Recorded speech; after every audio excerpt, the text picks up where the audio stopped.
pour mieux aborder ce sujet, on a le plaisir d'accueillir au bout du fil Monsieur Karim El-Menebbaoui, qui est expert en tourisme. Bonjour. Bonjour. Alors, quelle est l'importance de ce genre d'exposition tenue à l'étranger? Actuellement, ils sont très importants. C'est une promotion directe. Excuse-moi. Ce sont des promotions directes de l'histoire égyptienne et pour le tourisme égyptien. Ça donne toujours une réflexion juste après l'exposition ou même durant l'exposition directe sur le nombre de tourisme qui viennent pas seulement de pays où l'exposition prend place, mais même des pays qui sont à côté, parce qu'il y a plein de visiteurs actuellement qui voyagent aux capitales ou aux cités où l'exposition prend place. Alors, durant les 20 ans passés, ça pouvait être une promotion extraordinaire, surtout pour les marchés où on n'a pas encore un grand trafic de... Oui. Monsieur Karim, bonjour. Bonjour, comment ça va? Ça va, merci. Alors, quand on parle également de ces expositions internationales, on parle d'histoire. On parle par exemple, la collection de Toutankhamon avec le masque d'or de Toutankhamon qui visitait New York, ensuite Paris et d'autres capitales du monde moderne. Comment voyez-vous la poursuite de telles expositions, surtout avec, je dirais, le sort d'amour pour l'Égypte et les monuments égyptiens que ça crée à l'étranger? Bon, comme je viens de dire, on doit continuer dans ces projets, on ne doit pas les arrêter et on doit seulement choisir surtout les marchés où on n'a pas de grands pieds là-bas au point de vue tourisme égyptien. On vient de parler maintenant dans le rapport sur l'exposition en Chine. On reçoit moins que 200 000 touristes de Chine, ce qui est un nombre pas comparé au nombre de touristes qu'on peut avoir de Chine. L'exposition que vous venez de mentionner de Toutankhamon à New York et qui a fait le tour des États-Unis il y a une dizaine ou peut-être une quinzaine d'années, ça a donné des réflexions extraordinaires sur le nombre qui venait des États-Unis.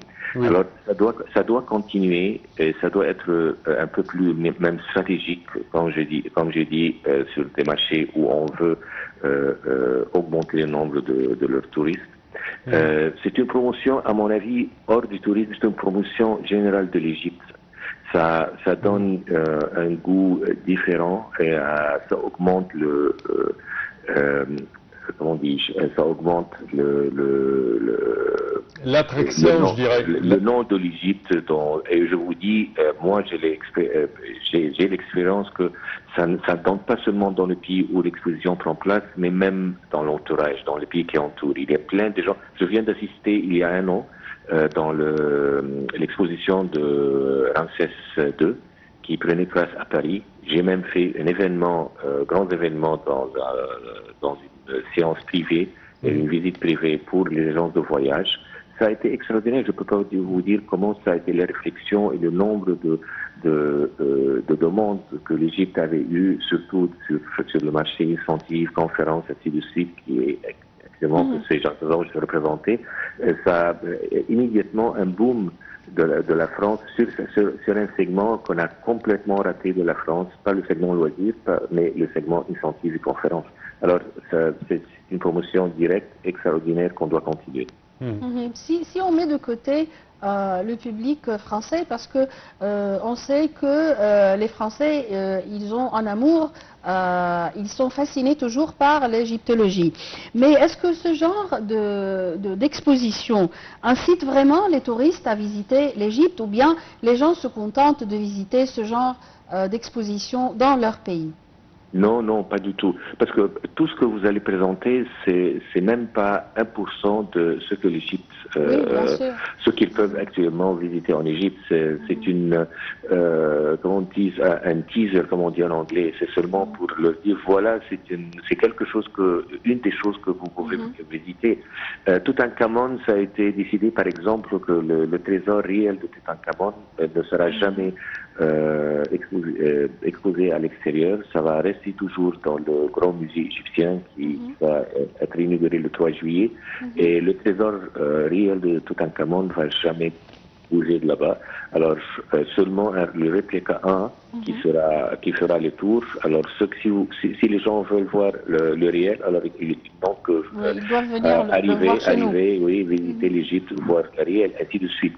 Il y a des autres qui ne sont pas exposés en Égypte jusqu'à maintenant, comme les trésors de Ramsès II. Alors, c'est ça qui tourne encore Ramsès II, afin que c'est une exposition extraordinaire, vraiment très beau, mais très belle, mais c'est quoi? C'est même pas 1% de ce que les gens peuvent voir quand ils visitent le musée de civilisation, le musée égyptien, le grand musée, ainsi de suite. Alors, non, c'est une belle promotion, mais ça ne donne pas l'effet à 100% et ça aide les gens à penser de venir visiter. Oui.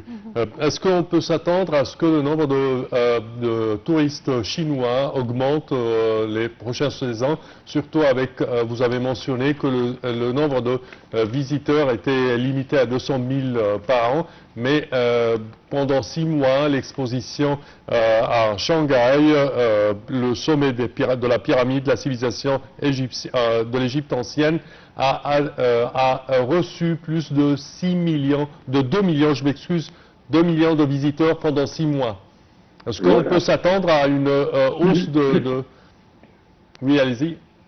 Non, allez-y, je m'excuse. Oui, est-ce qu'on peut s'attendre à une hausse de nombre de touristes chinois en Égypte? Ça va sans dire. On est en train actuellement, par hasard, j'étais juste hier soir dans une réunion où on parlait de ça, où tout le monde qui travaille sur le marché chinois ont précisé qu'il y a une demande extraordinaire et cette exposition a été mentionnée que c'était une des choses.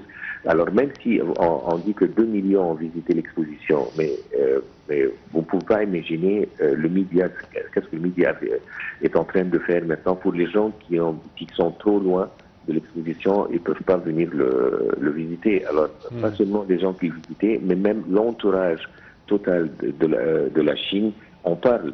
Alors, c'est pas nous qui font des réclames, c'est pas nous qui font des promotions, c'est eux-mêmes qui font les promotions. Et ça donne un marketing beaucoup plus fort.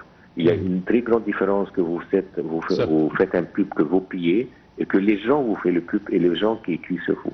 Alors, c'est comment on dit, c'est une promotion directe que c'est pas nous qui les fait, c'est fini, c'est eux, les gens, les médias du pays elles-mêmes et de l'entourage qui font. Il y a déjà une remarque de l'augmentation de la demande sur la Chine. On a quelques problèmes à augmenter le nombre beaucoup plus que ça, comme les sièges par exemple. On n'a pas encore des sièges assez pour loger tout ce nombre de demandes. Il y a des autres petits soucis qu'on est en train de résoudre, mais j'ai bien mentionné il y a 2-3 minutes, ça doit être très stratégique.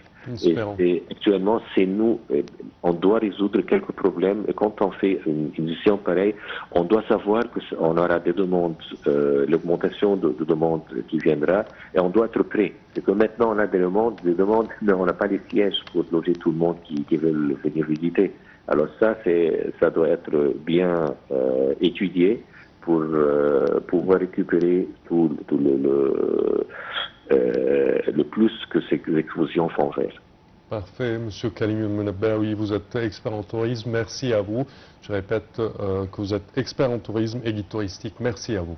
Chers téléspectateurs, malheureusement notre temps arrive à bout. Au terme de cette édition, je tiens à vous remercier d'avoir été des nôtres. Je tiens également à remercier ma collègue Yara. Merci Sameh, merci à toute l'équipe de ce matin, merci mesdames et messieurs et à la prochaine.